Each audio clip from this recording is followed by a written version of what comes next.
téléspectateurs, à ce nouvel épisode de Tout le monde en parlait, sur ici Radio-Canada. Dans le cadre du 70e anniversaire de la libération des Pays-Bas le 5 mai 1945, nous vous parlerons aujourd'hui des étapes pour la libération de ce pays en 6 parties. D'abord, l'invasion des Allemands en Hollande, la situation des Pays-Bas avant leur libération, leur situation pendant la libération, après la libération, ainsi que les liens Canada-Hollande. Pour ensuite revenir à une question que nous tenterons de répondre avec l'aide de notre historien d'ancienne couture, professeur d'histoire à l'Université de Montréal, ainsi que notre envoyé spécial Asli Fuad à Amsterdam, qui pourra répondre à certaines de nos questions. La question est la suivante.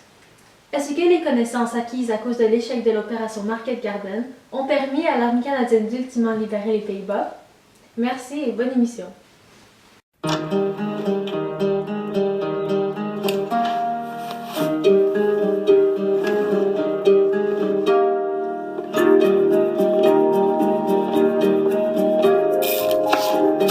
Beaucoup de pays semblent n'avoir aucun problème à vous vendre leurs produits. Pourquoi ne pas leur vendre les vôtres?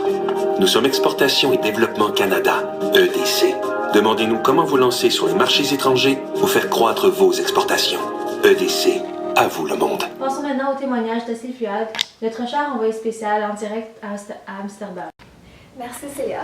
Donc on va commencer en expliquant comment le Pays-Bas a été envahi par l'Allemagne.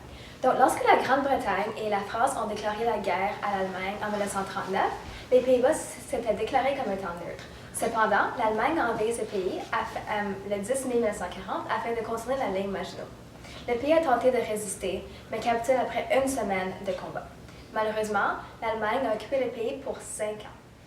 Donc, juste pour parler un peu de la situation politique, tous les partis politiques ont été... Donc, pour la situation des citoyens, 234 000 citoyens néerlandais perdirent la vie dans des camps de concentration, en captivité, ils ont été exécutés ou par des actes de guerre. Aussi, il y a eu l'hiver de la famine en 1944 jusqu'à 1945. Il y a aussi eu une grève de travailleurs sur les chemins de fer qui a fait en sorte que les Allemands coupent l'alimentation de nourriture et eau à la région.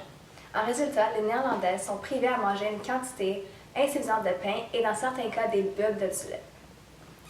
En 1940, il y avait 86 000 Juifs à Amsterdam, mais vers la fin de la guerre en 1945, il en restait seulement 10 000. Merci beaucoup Asli pour tous ces faits intéressants sur le premier aspect de notre émission. Après la pause, nous penserons à M. d'ancienne couture sur la bataille de l'Escaut. Nous croyons au pouvoir de la gestion active. Nos équipes collaborent partout dans le monde, ce qui nous permet de prendre de meilleures décisions pour nos clients. Notez à profit notre réseau mondial d'expertise en gestion active. MFS. Toute expertise repose sur la collaboration. L'Escaut est nommé après le fleuve de l'Escaut qui passe de la Belgique jusqu'à la France. L'armée qui dirigeait la bataille est composée du 2e corps canadien et de plusieurs blindés britanniques, polonaises, américaines et néerlandaises commandés par le général canadien Harry Crerar. Les soldats canadiens et britanniques lancent plusieurs offensives en octobre et en novembre, dont plusieurs assauts amphibies, qui veut dire sous l'eau. Cette mission a permis de déloger la défense allemande sur les rives de l'Escaut et pour libérer l'important port d'Anvers. Il a aussi fait l'accès plus facile aux Pays-Bas pour le futur. Donc, les Alliés ont attendu jusqu'au Nouvel An pour libérer le reste des Pays-Bas. De 13 000 pertes durant l'opération, 6 300 étaient Canadiens. Mais finalement, le 8 novembre, la région de l'Escaut et ses alentours ont été libérés. L'opération Market Garden. Donc, selon Damon Casper, l'opération Market Garden était la plus grande opération aéroportée dans l'histoire. Emmanuel Dubois, historien, qualifie l'opération, en gros, d'un échec complet sur le plan des effectifs, mais un demi-échec vis-à-vis les objectifs. Ce qui veut dire que ceci aurait pu être atteint et était raisonnable. En piégeant les forces armées allemandes d'une manière stratégique dans les Pays-Bas, les Alliés auraient pu ensuite envahir l'Allemagne. Si tout était un succès, la Deuxième Guerre mondiale aurait pu possiblement se terminer 6 mois plus tôt. Le plan en question étant composé en 2 parties, Market et Garden. L'aspect Market est au niveau aérien et Garden sur le sol. L'opération fut mise à terme le 26 septembre 1944, après 9 jours de combat, afin d'éviter des pertes totales d'hommes. L'opération Market Garden échoua à cause de mauvaises conditions météorologiques, de la découverte des plans par les Allemands, la résistance des troupes allemandes, en particulier près de la ville d'Arnhem. Des zones de parachutage se trouvaient trop loin des ponts de Nimeg et d'Arnhem.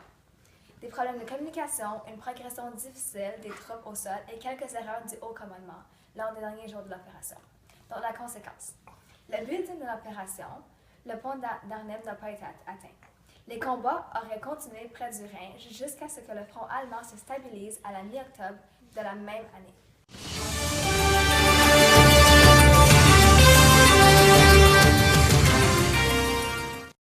La campagne de Rhénanie a commencé le 8 février 1945 et la mise au point du maréchal Montgomery est surnommée l'opération véritable.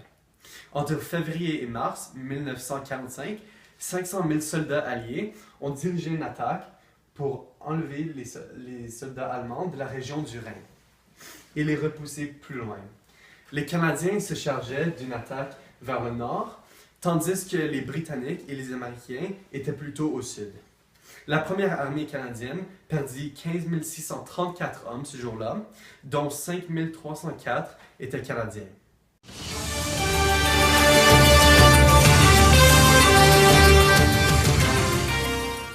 Donc parlons de la libération officielle des Pays-Bas.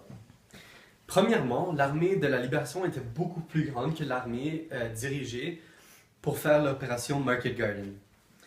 Depuis le débarquement de Normandie, le deuxième corps canadien avait libéré plusieurs villes le long de la Manche et la mer du Nord.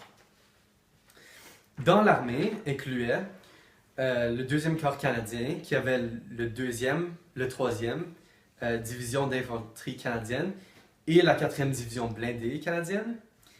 Ainsi, elle abritait le premier corps britannique qui a été remplacé par le premier corps canadien lorsqu'ils sont revenus d'Italie, et la première division blindée polonaise. L'armée était composée de 105 000 à 175 000 soldats canadiens et en tout avait une capacité de 200 000 à 450 000 soldats internationaux. Sur les 42 000 qui ont perdu la vie pendant la Seconde Guerre mondiale, plus de 7 600 sont morts en train de se combattre pour les Pays-Bas. L'armée canadienne a donc joué un rôle très important dans la libération des Pays-Bas. La bravoure de ses combattants ne peut être remise en cause, comme souligne Sammy Mesley. Les membres de la famille royale ont exprimé leur gratitude envers les Canadiens à plusieurs occasions. En 1945, la princesse héritière Juliana décide d'offrir 100 000 bulbes de tulipes à Ottawa. Ce cadeau a ainsi inspiré la création du Festival des tulipes, un événement annuel. C'est rendu un symbole de paix et d'amitié internationale. Depuis ce temps, le Canada et les Pays-Bas ont une relation amicale, mais les liens forgés à l'époque de la Seconde Guerre mondiale ne représentent qu'une partie des liens personnels étroits qui unissent nos deux pays. Ashley Fouad, correspondante à Amsterdam pour ICI Radio-Canada.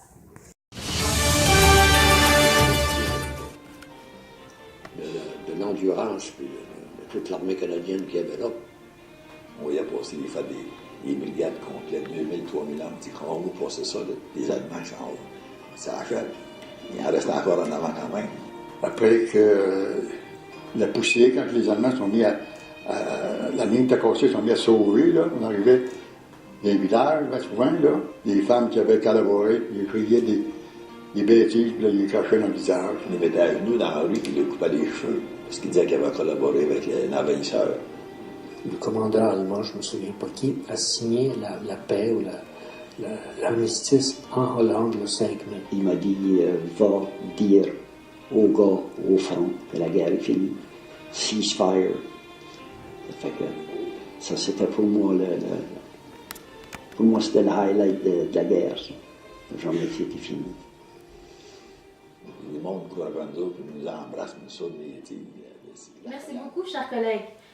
Nous avons tous beaucoup appris. Nous entendrons maintenant la conclusion en comparant l'opération MG avec la libération officielle des Pays-Bas. Voici la gomme Juicy Fruit dessert. Tout le bon goût du shortcake aux fraises dans un délicieux bâtonnet de gomme. La gomme dessert de Juicy Fruit. Comme l'historien Emmanuel Dubois l'avait énoncé, Market Garden avait été un échec, pas à cause du plan, mais bien à cause des effectifs insuffisants et des imprévus sur le champ de bataille. Après la descente d'un planeur américain transportant des parachutistes sur le champ par les Allemands, l'on découvra sur le corps d'un officier américain tous les plans de l'opération. Ainsi, les Allemands furent urgés à bloquer les routes menant au port d'Arnhem, une ville clé. Quant aux Anglais, ils avançaient péniblement avec des difficultés de transmission radio. Les messages provenant d'Arnhem n'arrivaient pas aux zones de saut. Les Allemands résistaient grandement aux attaques ennemies et les Américains ne parvenaient pas à prendre la ville de Nimègue, située au sud des Pays-Bas. Le 18 septembre, la médiation radio fut effectuée entre le 35e corps anglais et les para-américains, mais plus tard que prévu, retardant les troupes. Ce n'est que le 19 que l'on arriva à Nimègue. Bref, les plans découverts par les Allemands ont empêché les Alliés d'avancer aussi rapidement que souhaité, et ceux-ci ont dû sans cesse reporter plusieurs opérations. Établissons en premier les différences entre les deux opérations. D'un côté, nous avons l'opération Market Garden, qui avait pour but de prendre des points importants dans les Pays-Bas qui leur permettrait de surplomber des fleuves occupés par les Allemands. En cas de succès, les Alliés pourraient contourner la ligne Siegfried à l'ouest et accéder le Ruhr, un centre industriel du Troisième Reich. Ainsi, en cas de victoire, nous pourrions terminer la guerre 6 mois plus tôt, avant Noël 1944. De notre côté, nous avons la vraie libération, dont le but était de libérer les Pays-Bas en gros. Donc, cette libération avait été divisée en deux parties. La première étant de libérer le nord et l'est des Pays-Bas, et ensuite de libérer les villes importantes à l'ouest, au-delà de la Meuse. Un autre but était de se rendre à Oldenburg avec le 2e corps canadien pour prendre une ville allemande. Le type d'attaque dans Market Garden avait été séparé en deux parties égales, donc un largage de parachutistes ainsi qu'une attaque au sol. Pour la vraie libération, la majorité s'était faite à l'eau, quoique nous avions quand même des bateaux sur l'eau. Dans un autre ordre d'idée, explorons les facteurs qui ont permis aux Canadiens de libérer les Pays-Bas, comparativement aux difficultés opératives de Market Garden. D'abord, l'opération Market Garden était séparée en petites parties, donc prendre des ponts dispersés à travers le pays, ce qui a donné lieu à des problèmes de communication et un encerclement des Alliés par les Allemands. D'un autre côté, lors de la libération des Pays-Bas en 1945, le front canadien avançait régulièrement et en même temps, ce qui limitait les problèmes de communication. De plus, la libération officielle avait été faite avec beaucoup plus d'hommes, soit 175 000 Canadiens. Grâce à l'efficacité du plan antérieurement décrit par M. Couture, les pertes ont été minimisées. Nous parlons donc de 7 600 Canadiens qui sont morts sur un total de 9 mois. Cependant, la lenteur de progression et le manque de ressources des Alliés durant la libération n'étaient rien comparé à celle de l'opération MG. Ces erreurs étaient la découverte des plans par les Allemands, la résistance des troupes allemandes, en particulier près de la ville d'Arnhem, les zones de parachutage qui se trouvaient trop loin des ponts de Nimègue et d'Arnhem, des problèmes de communication, quelques erreurs du haut commandement lors des derniers jours de l'opération, ainsi que beaucoup de pertes d'hommes. À la lumière de ces faits, les erreurs commises à Market Garden ont bel et bien permis aux Alliés d'ultimement libérer les Pays-Bas, avec des effectifs draconiennement augmentés, des divisions de parachutistes diminuées, une progression continuelle sur un front épais et uniforme, ainsi que des renseignements moins accessibles pour les Allemands. Qui plus est, lors de Market Garden, des villes importantes telles que Arnhem avaient été significativement affaiblies. Donc, la libération d'Arnhem fut facilitée par la suite lors de la vraie libération par les Alliés. Finalement, plus d'informations territoriales sur la région ont pu être récoltées. Voici maintenant la question maison, qui nous vient de Ryan. On l'écoute.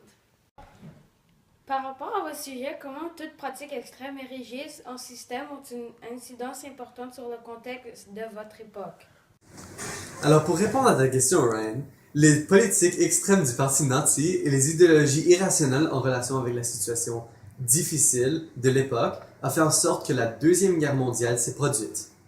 Ainsi, l'Allemagne a pris le contrôle de plusieurs pays tels la Belgique, la Pologne, la France, les Pays-Bas, l'Albanie, la Grèce, la Lettonie, la Lituanie, la Norvège, la Tchécoslovaquie, la Yougoslavie ainsi que l'Autriche. Ceci nécessitant donc une aide extérieure afin de se sortir d'une occupation longue et difficile. Ceci dit, les Pays-Bas ont dû être libérés par les Alliés à cause de l'occupation allemande de l'époque qui a duré 5 ans. Voici maintenant le témoignage de citoyens néerlandais lors de la libération des Pays-Bas.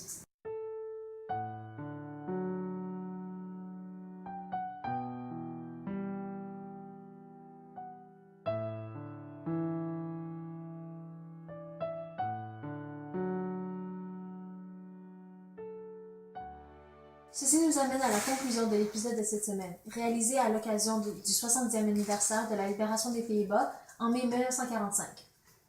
Notre équipe tient à remercier Asli Fuad, notre envoyé spécial à Amsterdam, ainsi que Dawson Couture, historien et stratégiste de guerre pour l'Université de Montréal. C'était Célia Benessine pour Tout le monde en parlait. À la semaine prochaine!